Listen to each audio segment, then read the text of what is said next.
Welcome to Schooling for Spirituality. The Flow is a delightful mix of insight, divine inspiration, and humor, where wisdom meets earthiness to help your ongoing spiritual growth and transformation. Follow the flow of enlightenment and explore everything spiritual through the deepest self-inquiry, as student Lisa Berry asks master spiritual teacher G.P. Walsh the kinds of questions you would ask an elder, a wise man, or a sage, and receive direct, simple, comprehensive, and deeply human lessons and teachings. From transcending the experience of separation, releasing old conditioned patterns and wounds, and alleviating suffering, to demystifying esoteric practices and revealing one's true purpose and innate freedom. Welcome to the flow of enlightenment. Transformation is all there is. Well, hello everyone. Welcome here to the flow of enlightenment. Hello, GP. Morning, Lisa. Oh, good morning. It is just teeming down raining here, so if you guys hear that, that's on my end. It's lovely. I like it. Yeah, it's a release. And you know what? That's something that's neat is sometimes when they say, "Oh, I just need a good cry" or something like the sky definitely needed a good cry. But for the sky, it's always tears of joy. Yes. Oh, watering all the plants and stuff. Well, you know what? This is such an interesting topic and title that we have for today's show. And wow, you said it really right in the show description where there's a lot of healing around this. But we've titled this one, I Remember You. And that incredible feeling of being seen. And, you know, it was an experience I had last week where, you know, I overheard somebody saying like, "Oh, yeah, I remember you. You were the person who did this, this, and this." And I thought, oh, I could feel like the love from the other person who was receiving that. And I thought, wow, that's what it is. We want to be seen. And Yes. so, GP, when I brought this to you and said, what do you think about this? You really had quite a bit to say there. So for you, yeah, it was like, How unusual. yes. But like, is that a trauma that we have had in our childhood, perhaps that we weren't seen, or just a nice thing that it's nice to be seen? Well, you know what it means to be seen is it means to be recognized as you, right? I mean, that's what we mean. I mean, if somebody just looks at you, it doesn't have any. Right? Right. It's like, there you are. You know, it's like, you know, looking at a tree or a mannequin. It means for you to be seen. And that's the essential trauma we all suffered. We weren't seen. You couldn't be seen. If you were seen, you would get hurt. That's the existential crisis we all go through that creates the sense of a separate self. Because you're not really free to be yourself.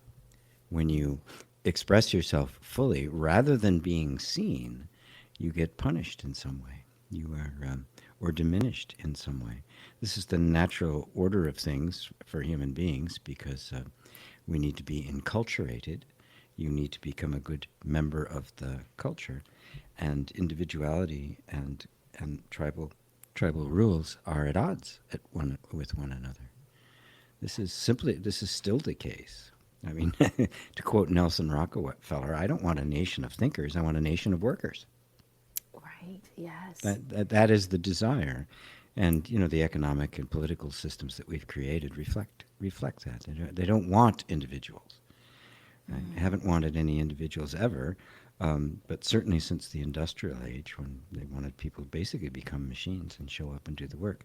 So, but our need to be ourselves is absolutely critical. You can't get away from it. I refer to it as the whale in the swimming pool. Right? Yes. You can't take an animal who wanders around the oceans of the entire planet, throw it in a swimming pool, and expect it to be happy. You can't take the infinitely expressive nature of a human being, compress them into this tiny little sense of a self, this little container of the culture, and expect them to be happy. Which is why we have addictions and attachments and violent outbursts, because it's not natural to us. We are not living a natural life. And when somebody sees you and recognizes you, we're just like, I mean, I'll follow you anywhere. I'll follow you anywhere. I mean, Yes. Now, actually, GP, quite interesting. And I know that I was the one who thought about, oh, this is let's do that. I remember it feels so good. Right now, I'm having emotions come up and memories of many people who, on the flip side of that, are terrified to be seen, and they want to hide, and they're like, don't look at me, oh no, let me just, and I mean more than just a wallflower, more than just like, oh, I've gained 10 pounds, I don't want my reunion to know, like a little bit more than that, but an honest to God feeling of lack of safety if they were to be seen. Can you well, you're talking about the original trauma. That's exactly what happened. It was not safe to be seen. Right. Oh my gosh. Yes. I mean, that's it. It's simply a continuation of exactly the same thing that happened in childhood, and there has not been enough understanding and consciousness emerging yet to begin to see through it and therefore transcend it, go beyond it. We all, underneath, what we're craving is to be seen, but to be seen means to be put in danger. This is the cosmic double bind. And every single person on the planet has experienced it. There's my natural state, who I really am, the natural expressive state, which is the whale swimming through the oceans. I've been thrown into this swimming pool, and if to get out of the swimming pool means I die. And that's how it's seen. And therefore we conform. We make the choice of conforming over authenticity. And everybody does it. And before that's seen through, we will continue to act under that regimen until it is seen through, which could be for the rest of our life or multiple lifetimes. Right. Now, is it that if we could talk to the whale, is it that the whale doesn't see that going back to the ocean is an option? It's that it just goes, well, I don't want to be in the swimming pool, but my only option is to get out, but I'll die. Is that where we're kind of feeling like, are we just well, the whale in the swimming pool is a good metaphor for it, because there is no way for it back. Right? It can't drive, it can't walk. Right? And in some cases, it's in captivity. It does not have the capacity to do it. Right? And so it feels that inner suffering, that inner sense of disconnect. But there's nothing it can do about it, and the whale doesn't have enough consciousness as of yet to understand why it's feeling that way. Right? But and for most human beings, they don't either. They don't know why they're feeling this way. They don't know about this existential disconnect. This soul disconnect is what I like to call it, where you got basically squeezed into a shape that was unnatural to you. And so you see where the conflict is. If I am myself, I am in danger, but I cannot not be myself. Right, yes. And so this incredible tension of suppression is there, which eventually it builds up, and it appears sometimes in harmless ways, somebody just like, just walking out of their life, quitting their job and, going and doing something, being a rock and roll drummer or something. The midlife crisis of men. Or it can pop out in much more violent ways. It can become, fundamentalism. It can become racism. It can become all sorts of different things in an attempt, right, to suppress this energy that if it gets out, I'm going to get slammed. This is the underlying assumption. It's an energetic. It's not an intellectual one. It was put in place before you could even talk. Speaking about putting in place before we talk, if I want to run through a scenario with you and ask you how this happens and how mothers and fathers can help this, is that they get together and they have a baby. The baby is the apple of their eye, and the child is feeling just like, oh, I'm perfect and I'm so loved and safe. And then they go and have another baby. And the bastards. Yes. And now everything's changed, and they can go, it's gone so many different ways for siblings. Like from, oh, it was the best thing ever and I helped mom out and we're best friends. Or it could be like, pah, they stole my spot, or they don't love me anymore. Why does it happen so differently? And how can parents assure both these children, like, it's like they can't control. Yeah, so I'm just going to let you go on that one. That one's a big one. I just love them both, right? And they're both at different areas in their life, and they both need different things. And if you're just doubting over the little one and ignoring the bigger one, the bigger one's going to feel it, and they're going to be. They're not going to feel loved. They're not going to feel accepted. Right. And they have the whole abandonment issues and stuff. Right. Yeah. But the deeper issue of permission to simply be yourself is different than that. This is part of it, right? Oh. But it's different than that because it is cultural conforming. Right. Your parents have to get you to be safe, to their understanding of what safe is. Right? And depending on your particular upbringing, right? If you're a very fundamentalist Christian, to be safe means they must accept Christ, right? And they can't be exposed to this, and they can't do these kinds of things, and all sorts of rules get heaped on top of them, none of which are an acknowledgement of your own nature. Especially in the Abrahamic religions, your nature is sinful and must be controlled, and which is the ultimate deprecation of the human being, which is what it's meant to be. Love. it's love, and more love, and a love that has understanding, because this can't be avoided, right? I'm sorry, nobody escapes this. It is the way it works. It's the way it has to happen.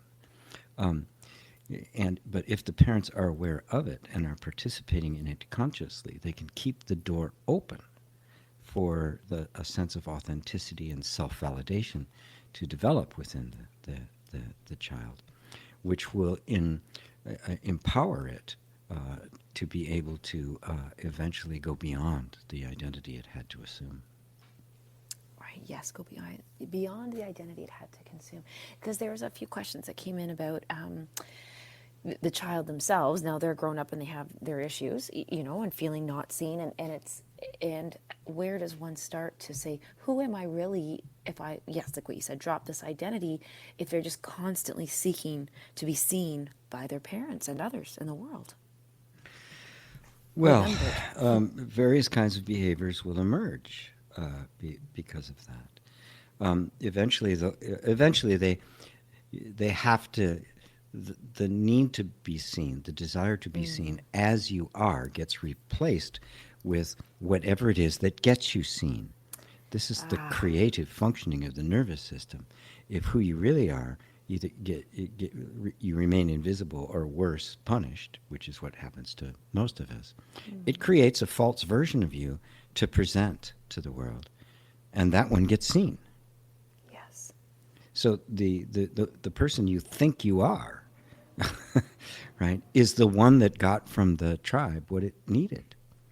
And because it did, it got reinforced, the suppression got reinforced, and the gap between you and your soul got wider. And very early on, you forgot that the real you is still buried in there. You became this false persona. Yes. And that persona got seen, but because it's not really you, it's not satisfying. You can feel it. It's just not satisfying. And so we become overachievers, we become manipulatable, we become codependent, we're constantly seeking confirmation and attention because it's not really satisfying. Basically, we're eating the menu and we need a good meal. Yes, I like that one. I can still squeeze this in before commercial. When you're saying those about the identity, I think of people who are so much more comfortable as actors, up on stage and in character and in costume, preparing themselves, even if they're not like total stage, an actor. They're maybe just giving a seminar. They get into their mode and put their lucky pants on and get out there. It's is that, I guess it's a fine line between that codependency on that image and how closely it can be to us. Well, one of the huge dangers of celebrity is that it becomes the identity that does get the praise and attention, Yes. and thus can be a real obstacle to knowing who you really are, because your public persona is not you, period. The perception of you is not you. It is just an image of you that's being presented. Most celebrities, if not all, do not know who they are. They have become their persona. And because it gets so much reinforcement, and the more successful they are, the more people around them praising them, right? And if not being myself, it makes me multi-million-dollar contracts to, appear in a movie, take off my shirt or something. Yes. Then I'm getting all the feedback that I really want to get for the real me. But because I don't even know who that is, I'm receiving the feedback, which is reinforcing the false sense of me. But when you see so many celebrities and stuff just falling into addictions and all sorts of behaviors that are obviously Escaping. self-destructive, it's because it's not really satisfying. They're not satisfied. The whale will not be satisfied till he's back in the ocean, period. Right. You cannot be satisfied if you're not being yourself. It cannot happen. And it shouldn't happen. Because if we were satisfied being somebody else, we wouldn't be human. We would be ants. We would be automatons. We would be programmable, which is what people, the elite would love us to be. Yes. There are many people who want us to be completely programmed and believe that it is. We are. Believe that you are completely a product of, that there is no such thing as a soul or an inherent self. And that's actually beautiful. You know what? We'll go to commercial, but I love that. It's when we say, I remember you, or I see you, it's the soul. So guys, come on back to the Yes. flow of enlightenment with G.P. Walsh and myself, Lisa Berry.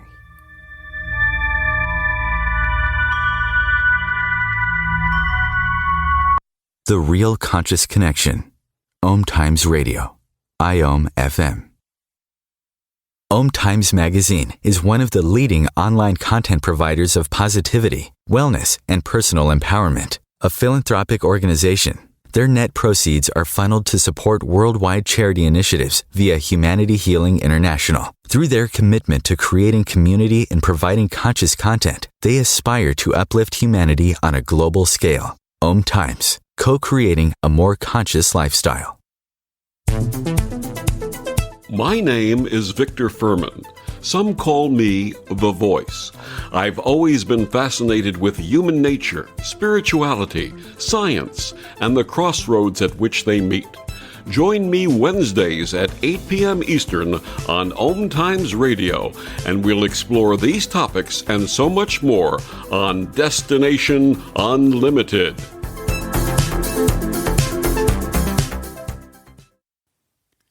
Touch, move, and inspire. Sharing your story of how you overcame your deepest struggle will serve as someone else's survival guide. You are ready to get the book out of your head and onto the page.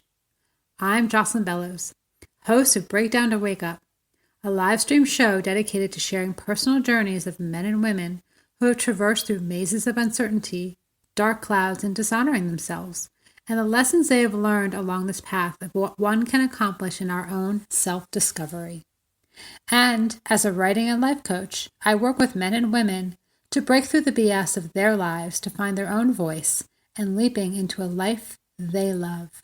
It is my belief that when we share our stories of how we overcame what we have been through, it will serve as someone else's survival guide. So if you're ready to get the book out of your head and onto the page, I'd love to hear from you. Go to www.jocelynbellows.com and join me every Tuesday at noon Eastern and Wednesdays at 2 p.m. Eastern. If I could be you, and you could be me for just 1 hour. if you could find a way, To get inside. each other's mind. walk a mile in my shoes. Walk a mile in my shoes. Walk a mile in my my shoes. shoes. We've all felt left out, and for some, that feeling lasts more than a moment. We can change that. Learn how at belongingbeginswithus.org. Brought to you by the Ad Council. Walk a mile in my shoes.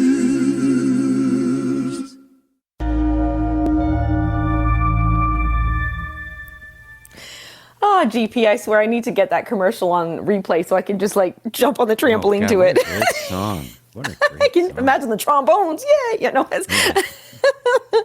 Oh, you guys. Well, welcome back to the Flow of Enlightenment. We're talking about the ways of being seen, remembered, recognized, and sometimes when we don't feel comfortable about that. And something I was thinking of, what about when we are associated with something that we do, but we actually love doing it? So let's just say I'm known, and I'm not, but say I'm known for baking these amazing brownies. And people go, oh, yeah, she's the brownie lady. But I really love making brownies. Maybe I'm totally, my soul is happy doing it. Is that okay to be associated with something of doingness if you're being it? Well, sure. I mean, it's natural for us. We know people through what they do. Who you are is expressed through what you do. Yes. Of course, right? We know who Mozart is because of the music he produced, right? Yeah. So who you are gets expressed in what you do. If it's really you, the real you gets expressed, and it's very satisfying. If it isn't you, then the false you gets expressed, and it's very unsatisfying. Even the praise just kind of goes by you. Because you can't take the compliment, because you feel like a phony. It's like, I don't know, am I allowed to do this? The thing is that the reality of you does break through. Right? It does come through. Your natural gifts and things do come through to the degree that they can.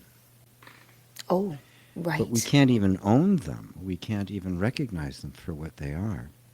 If we've been so mesmerized by this idea of who we are, which is not really who you are at all. Right? So that it's a subtle point, because you are who you really are. Right. Yeah. You don't have to become that. Right. Oh, yeah. You are who you really are. You don't have to become who you are. That is so simple and brilliant at the same time. Yeah. I mean, it's so obvious that, what you are, you are. The whale is the whale, right? Yes. Right? And it's just not in the right environment. It's the fish out of water, right? You don't judge the value of a fish by its ability to climb trees. Oh my gosh, you couldn't come up with these thoughts. That's so good. Einstein came up with that one, not me. Oh my gosh, I love that. Is it possible for other people to see who we really are even when we can't? Of course. That's the sage. Oh. The sage sees you as you actually are. The sage isn't fooled by the false sense of self, even when you are. They know who you are. Wherever the eye lights, it sees the face of God. When you recognize yourself for who you really are, you see who everyone is, because it's the same soul. Right. It's the same one beingness that's just manifested itself in countless number of forms. That's the essential unity of all being. And so, yes, when you know who you are, you see everybody as they are. Because you can tell the difference between what's you and what is conditioning, what is the true self and what is the ego. And is it when we do see that person for who they really are, is it that we actually are seeing ourselves as well with who they are? You can't see somebody as who they are until you see yourself as who you are. You can't. Because when you are still identified with the separate self, you will see separate selves everywhere. Oh, okay. When I'm a person, everybody's a person. When I'm not a person anymore, nobody is. It's that simple. I just project myself everywhere. And if that self I'm projecting is the real me, the infinite self, well, then that's what I'm going to see everywhere. Is that why sometimes it hurts? Well, not sometimes, but when people are made fun of, it hurts so much? Or no, it wouldn't hurt so much because you are, the thing that you're being made fun of isn't you anyways. Correct. If you know who you are, then it's like, well, so what? They're not making fun of me. They don't even see me. They're making fun of their image of me. that's fun. You go ahead and make fun of the image that you see of me. You go right ahead. There's a story of Alexander the Great. One of the places he conquered, right? There were a few, resistance groups, right? That were not happy about it, and one of his generals or something brought word that there'd been a little bit skirmishing, and they had thrown rocks at one of his statues and knocked the head off of it. What should we do? They said, and he reached up, he touched his head, and he said, "Funny, I don't feel a thing." Wait, I don't get it. Hold on. Alexander reached up and touched his head. Said, "I don't feel a thing." So what? They knocked it's a statue. It's not me. Right. Oh, that's so disarming. It really took the panic and fear out of it. Like, when somebody just says, "Oh, that's fine. You broke that. That's fine." Like, don't worry about it. Like, it's very, puts you in safety. Yes, permanently. Haha, you talked about taking a head off, and I said disarming. Haha. Anyways, that's bad. But so this is the dismembering show. Oh, great! One organ at a time. That's right. one chakra at a time. Oh my goodness! And I love the name of this. Putting the spin on chakras. When we had that show. Oh yeah. Was there a sage? Was one of the chakras aspect a sage? Or it was the peace. Well, in my system, yes. Mm-hmm. The seventh chakra, the crown chakra, the thing, the spirituality, connection to the divine. I renamed that. I gave it the archetypal image of the sage. Yes, and okay, I knew it because I was like, oh wait, this is good. So that when we work with that aspect, actually, let's do that. Let's just talk about the seventh chakra, the sage aspect. How is that when we become enlightened, that we can now work with that aspect? Well, it is kind of it is the interface between the human and the divine, right? Mm. And in that way, it's directly related to the heart, which is also the interface between the human and the divine. The recognition of who you are in reality, your infinite nature, while still in a human form, is the sage. Oh, okay. Go beyond that, the human form just doesn't even exist anymore. It is just the pure absolute, the pure emptiness, the pure Buddha. Mm. And so, appearing as human, as wisdom, as compassion, as all of the qualities, the attributes of the infinite self. That's the nature. That's the true nature of everyone. Mm. That is the reality of your being. And that intersection of the human and the divine is the sage. That when no longer identified with the body becomes simply the vehicle of true self-expression. And now the real you is being expressed. See, the real you isn't personal. It's not finite. It's not limited at all. It's infinite. It is infinite, and it is boundless, and it is formless and timeless. And it has simply manifested as a particular form. The mistake is that in the process of that form being conformed to its environment, consciousness identifies with the form. And in that identification becomes that form. So now the attributes, the characteristics, the destiny of the body become my attributes, characteristics, and destiny. Mm. So the consciousness forgets its nature as the infinite beingness and becomes a limited finite form. Although it becomes in experience, because it can't actually become, the infinite cannot become finite. It can't do it. Oh, right. Not even God can do that. You're a superhero. Sorry. Right.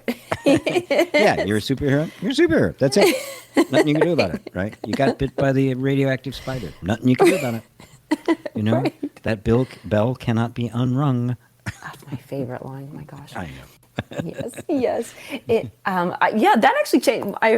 just on that note there, the bell note is when I heard that, I thought that's so, and that's why this is an interesting question coming up. For me, that came up because I used to, people say, oh, it's just a movie, someone got beheaded or shot. Like, we're talking about decapitation here today. I don't know why. It's a horrible thing. Oh my gosh. And so I would say, no, I can't even, I'd cover my face. I still, as an adult, do this, cover my eyes or face because I can't get out of the room fast enough. So I just cover my eyes.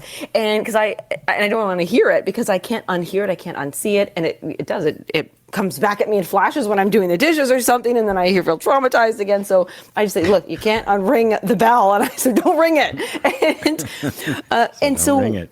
Yeah, don't ring it. And so with that, do things that are hurt us, negative like that, like I see something bad, does that block me from remembering who I am? Does the trauma stop me from being able to, who I am? The trauma,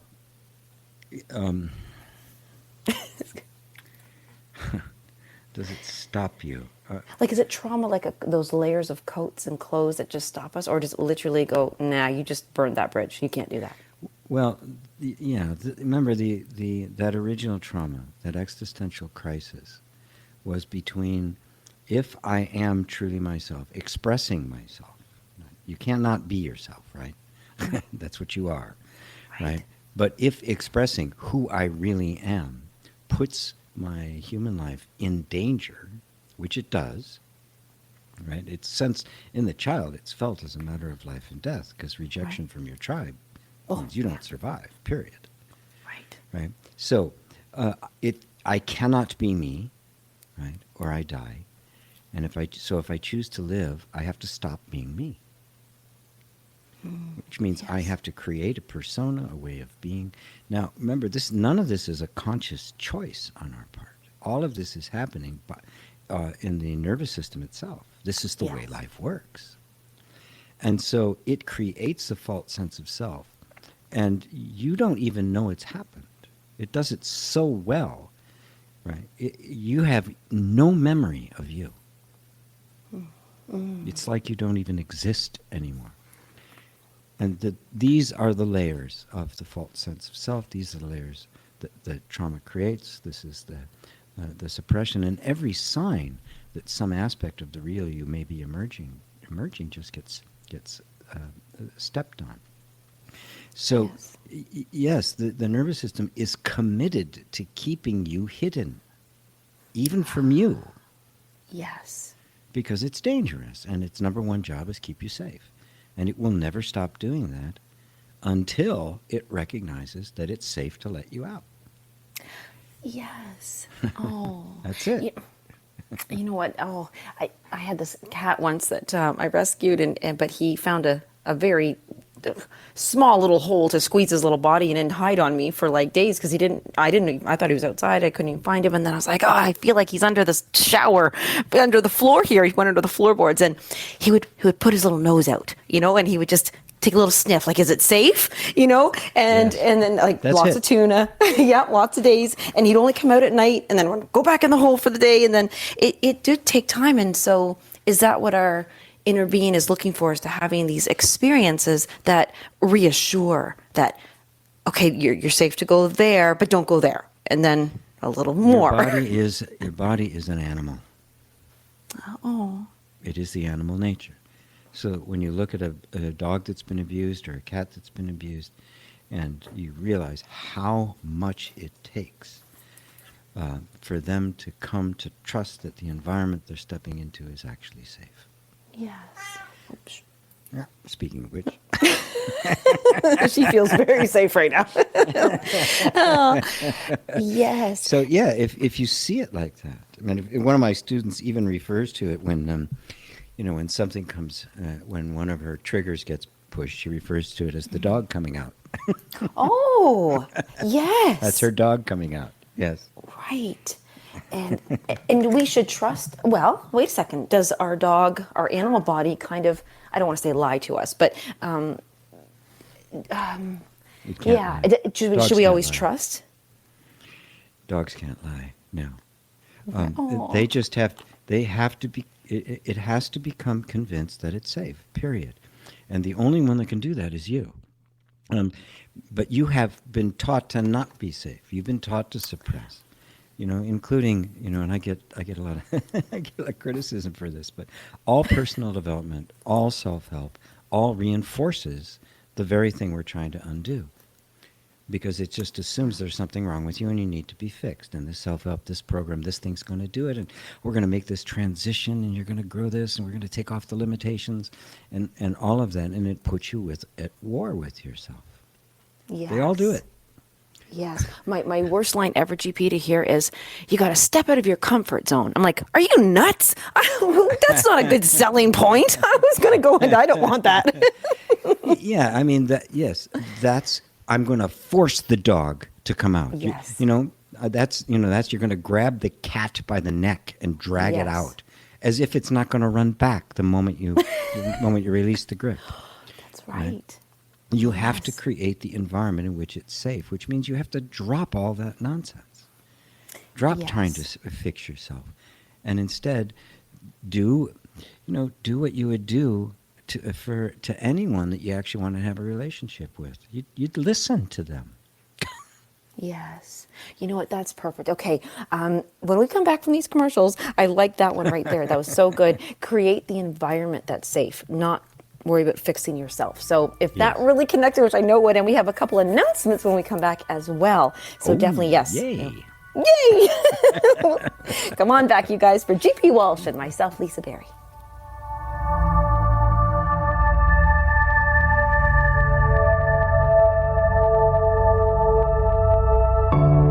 Conscious media for conscious minds. OMTimes. Ascending Hearts is no ordinary dating site, but a spiritual dating site with a purpose, to link you with your soulmate. We engineer the serendipity so you can trust that you will attune with someone that has the same matching vibration as you. Ascending Hearts, the conscious dating site for the spiritually aware. Try Ascending Hearts for free. ascendinghearts.com. Hello, I'm Sandy Sedgbeer, host of OMTimes magazine's flagship radio show, What is Going On. My passion is sifting through information, research, and innovations from new thought teachers, speakers, and researchers pushing back the boundaries of what we know about life, energy, metaphysics, and the universe. I love shifting perceptions about who we are, why we're here, and how quickly impossible becomes normal when we open our minds, expand our awareness, and accept that the only limits that exist are those we place upon ourselves. So if you're the kind of forward-thinking, eager investigator of what lies beyond the current reality that most perceive, why not make a date to come play with me in the field of possibilities at 4 p.m. Pacific Time, 7 p.m. Eastern Time every Thursday, and together we can discover what's really going on. Coping 19, brought to you by CDC and the Ad Council. If you're feeling increasingly lonely right now, you're not alone. It's totally normal. Even though we may not be able to get together in person, connecting virtually with friends and family still gives you a chance to interact with people and may help raise your spirits. Join a virtual book club, set up group text chats, or online video coffee breaks with coworkers. Find more self-care and coping tips at coping-19.org.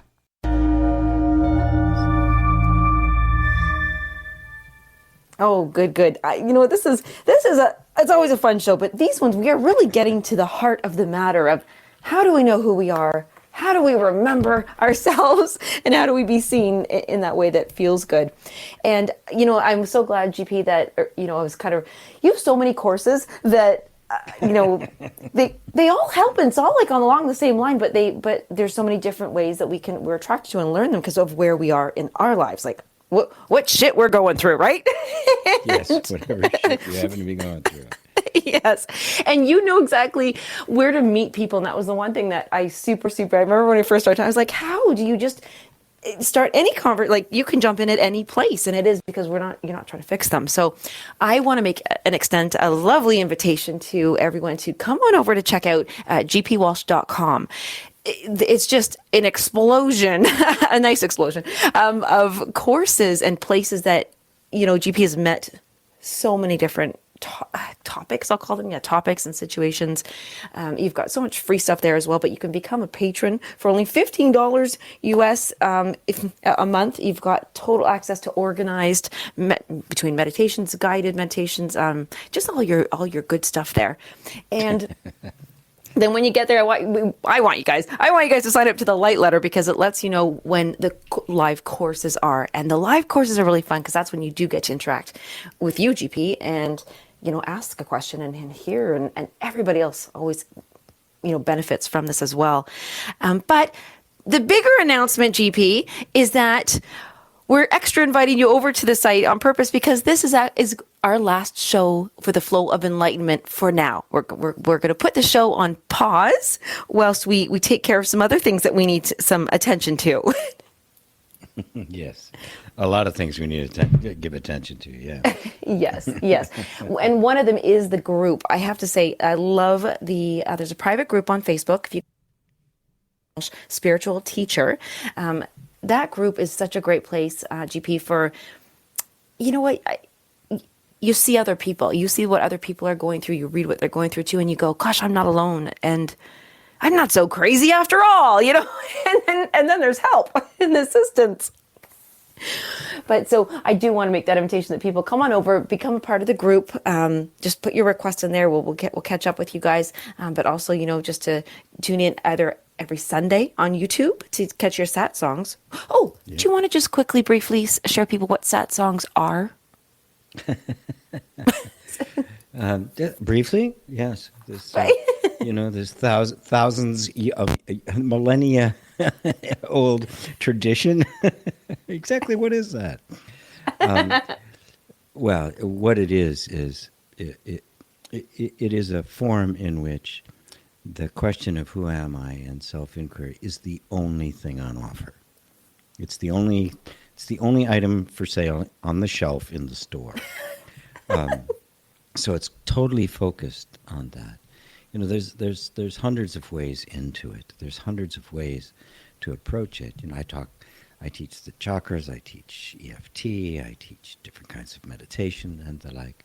But ultimately it all comes down to, those are all means by which you arrive at the place where you can ask the deepest question about who you actually are and get the answer to it. And that's what satsang is all about. It's an old Sanskrit word which means communion with the truth. Sat is the word for truth or being, and sang, or also sangha, is communion, or in the company of. And it's not the truth as a teacher; it's your truth. It's Maha Yoga. It's the ultimate reunion with yourself, because that was what happened in the beginning, as I was describing earlier. That was the disconnect that took place with yourself. You became somebody else. So obviously, the answer to all your problems is to become you. Oh, there's a selling. I like that line. Yeah, it's kind of the Swiss Army knife of spirituality. Yes. It does it all. Yeah. Yes. Oh, I love that. Did you say the answer to all your problems is to be you? Is that? Yeah. Yeah. It's to, and you can't not be you, because you are you. So it's to stop not being you. Yes. It's a realization, not a repair.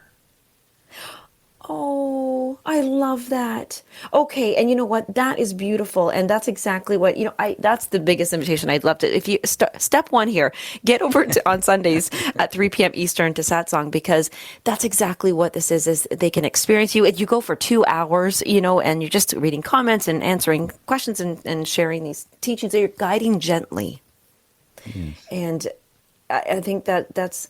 Just like, yes, it's a place I've had to do. It's taken a while, because you're right. There's so many, if anybody would ask me at the beginning, before I met you, GP, how many identities do you have? How many coats do you wear? How many personalities? Even if I was to give it a huge stretch, I might say 10. But I have since realized that there's like 1,000. Even you take one coat off, and you're like, online every moment. Yes. Yes. Yes, because each relation, is it would you say that we almost carry a different identity to every person because every person sees us in the image that they see us? And do we feel that your image? interaction with every single person brings out subtly different aspects of yourself. So yes, you're different with absolutely everyone. You're never the same. So is that really us? No, that's how you appear. Oh. What you are never changes. But that which doesn't change is outside of time. It can't be perceived. What you are is the infinite, right? And the infinite can take any form it likes. The problem is that we identify with a form. So I become this person born here. I'm this gender. I'm this race. I'm this ethnicity, and these memories, and I have these beliefs, and I get caught in the web of these mental constructs, and don't realize that none of them actually define me, and I am bigger than any of them. And just look at your own life. How many different people have you been, right? Yes. Yeah. You're not the same as you were at 5 or 20 or 40 or however long it goes on for you, right? It's just been this constant change. So which one of those was you? You go, oh, I wasn't me, but this is me now. Well, yeah, until next week. Yes, and that's okay though to change. Which one is actually you? But we can just look for yourself. I don't people to visualize or put anything in your head. Just look, right? Right. No matter your whole life, you've been different all the time. All sorts of different circumstances and content and desires and ambitions and interests and fears, all sorts of different things changing all the time.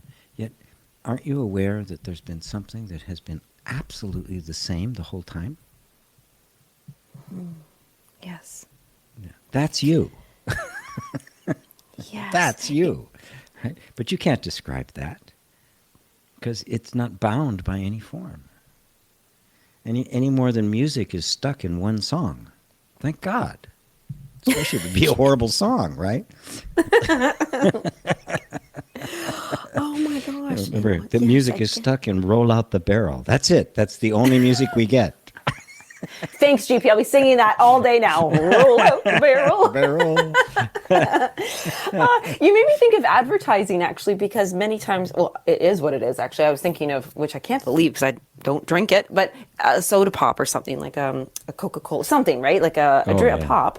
And the can, how many times has the can changed to be attractive, like to be safe in its market, to say no, we got to keep selling this and be seen, right? Like that's marketing is so interesting. Do you think marketing has? I want to say this gently. Is marketing the devil? Is it keeping us from things? But can it still be? I want to say spiritual, but I don't mean that. Can marketing be safe and true? If we're sharing, because we kind of have our labels. Yeah, marketing by definition does not appeal to who you really are, because who you really are is completely satisfied at all times and needs nothing. Right. So marketing cannot do that. It has to appeal to who you think you are. And because when you are acting out who you think you are rather than who you are, you will never be totally satisfied. The marketing will have a hook that it can get into. It's going to try to present something to your dissatisfaction. It's going to even try to amplify your dissatisfaction and then try to convince you that what will satiate that dissatisfaction is their product. That's marketing in a nutshell. It's all nonsense. It does not have your interest at heart. It's exploitive.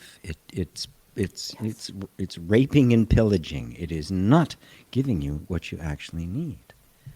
So it's not spiritual in the slightest, because spirituality concerns itself with the real you and your real needs. It comes from the heart.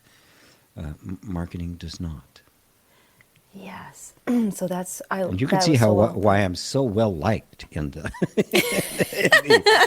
yeah, in the you're killing it. Self-improvement field. They just love me. Yeah. Like there's that guy that sells nothing, not only teaches and only loves us. My gosh. Well, you know that is so true. And oh, you know, as I have to ask this personal question now, has your life been what you, geez, I was going to say, because of the path that you when you were 19, that night on the bridge, yes. Is it, do you feel, it's a weird one. You don't feel like you're very satisfied. So have you found it challenging to have relationships in French? Like, do you find that people just think maybe like, gosh, this guy's so different than us? Or is it a pleasant thing? Well, I have to say it, you know, at 19 years old, on one hand, I was talking to God. On the other hand, I couldn't tie my own shoes. I came from a completely dysfunctional place, completely abusive, abused as a child. I had no idea how to be in a relationship. I didn't know how to function in the world. I really was totally incompetent. I was naive. I was easily taken advantage of. So there was a lot of more tough lessons that had to come before I could emerge as somebody who could help somebody else and teach this kind of stuff. I mean, I needed to, you know, have that cosmic tour before many times, you know, regularly, basically. Right. You know, because at every step of growth, that is what was required.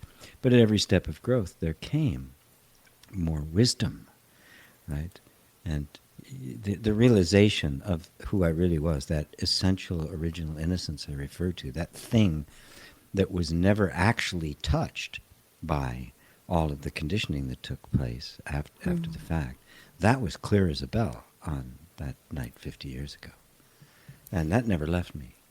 But the wisdom of how that works within the context of the human life and the nitty-gritty, the dirt and grit of everyday life, that came with much more difficulty. And so, now, at this point in my life, I embody it enough that, people don't know what to do with me in many cases. They're expecting a certain reaction, they don't get it. And there's just a sense of equanimity and love. Everybody becomes my kid. Yeah. That's such a, being on the spiritual path this way to know who you are is just such a beautiful, you can't fail, you can't go wrong. Not saying it's easy, right? But the self-inquiry seems to, it makes everything feel better. And because we're recognizing ourselves, we're remembering ourselves. Yes, that's exactly the case. You're remembering yourself. Oh, I remember me. Yeah. Oh, yes, you are remembering you. And that's why it's a recognition. That's why it's a reunion. Yes. You're coming back to yourself. And because it is yourself, that's why you can recognize it. Like a familiar face. I know you. Of course you know you. It's you. Right. Nobody looks in the mirror and goes, "How are you?" I don't even know you anymore. Well, you could say that, but well, yes, that's kind of a different thing. But the self-recognition, self-inquiry leads to self-recognition. That's the point. Yes. You're inquiring into all of the assumptions you had about yourself, and kind of cutting through all the assumptions you made about yourself, seeing that they're not really true, and little by little just kind of whittling away until you begin to see who you actually are. And it's only difficult because who you are is so vast and so big, it cannot be contained in anything. Right. So you can't ever point to something and go, well, there I am, that's what I am. You can't do it. Right? You can't do that to the infinite. Right. I love that. that. There's the infinite over there. No, it's here. It's like, oh, wait, that smile, that's the one, that's me, right? Okay. You can't pinpoint it. Oh, I'm just called to do this right now as we close. It's and make our final invitations to everybody to come on over. Just get to the site. You know what? Once you get to the site, you'll know exactly what to do, and something will call just to you. Just get over here, huh? Come on. Just get over there. But I do love that if you are out there and you're thinking, I don't even recognize myself anymore, or I don't know who I am, or I never knew, or you think you never knew, because you might think that. This is what the work is. It's I love what you said, that self-inquiry leads to self-recognition. And when you see yourself, when you remember yourself, when you unite, have that reunion with yourself, that's when the magic happens, GP. And I feel like I'm living a magical life because of this. So big thank you for having this show with me. And I can't wait to meet everybody who's listening or tunes in and have more of the real people show up. Yes, yay. Thanks, GP. Thank you. Okay, everybody. We'll see you over there on the site.